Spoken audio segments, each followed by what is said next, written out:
মানে আর দুইটা পাওয়া গেছে। না এটা দামি ঘড়ি রাখ। থাক আর নিস না, চল যা পাইছি হচ্ছে। চিন্তা করিস না, আয় এদিকে আয়, আরে এদিকে আয়, এদিকে আয়। দাঁড়া দাঁড়া, হ্যাঁ দাঁড়া দাঁড়া দাঁড়া। হ্যাঁ হয়েছে। তোরা চুপচাপ এখানে দাঁড়িয়ে থাক, ওকে দেখ ঠিক আছে? আমি বাইরের অবস্থা দেখে এখান থেকে বের হওয়ার ব্যবস্থা করেছি। টাকাগুলো সাথে রাখিস। আরে একদম চুপচাপ দাঁড়িয়ে থাক, একদম চুপ। চুপচাপ থাকে। কথা বললে গলায় ফেস দে।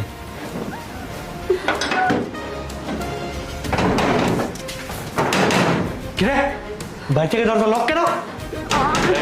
কি করছে এটা? কিরে বাড়ি থেকে দরজা লক করছে কি? কে করছে দরজা লক?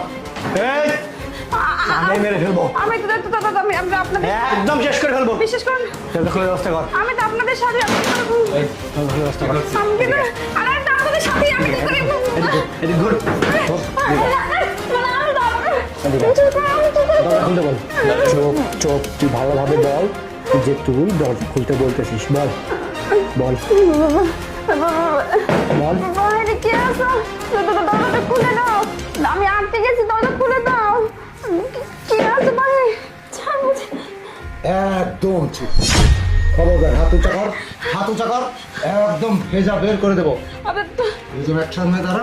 তুমি কি করে আসলে? তুমি কি করে জানতে পারলে? আমি অফিসে ছিলাম, কিন্তু ইরফান আমাকে ফোন দিয়ে বলেছে আমাদের বাসায় ডাকাত ঢুকেছে। বাবা তোর মাথায় এত বুদ্ধি, তুই ফোন দিছিস তোর বাবাকে? কি এত কত খুব? আরে ভাই এই, একদম চুপ করে দাঁড়া, একদম। হ্যাঁ মরার ভয় নেই না?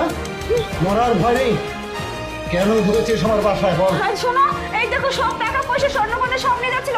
তুমি এদেরকে জেলে পুরে দাও, এমন শাস্তি দিবে না যেন জীবনে ডাকাতি করতে না পারে, ভুলে যায় ডাকাতি কাকে বলে।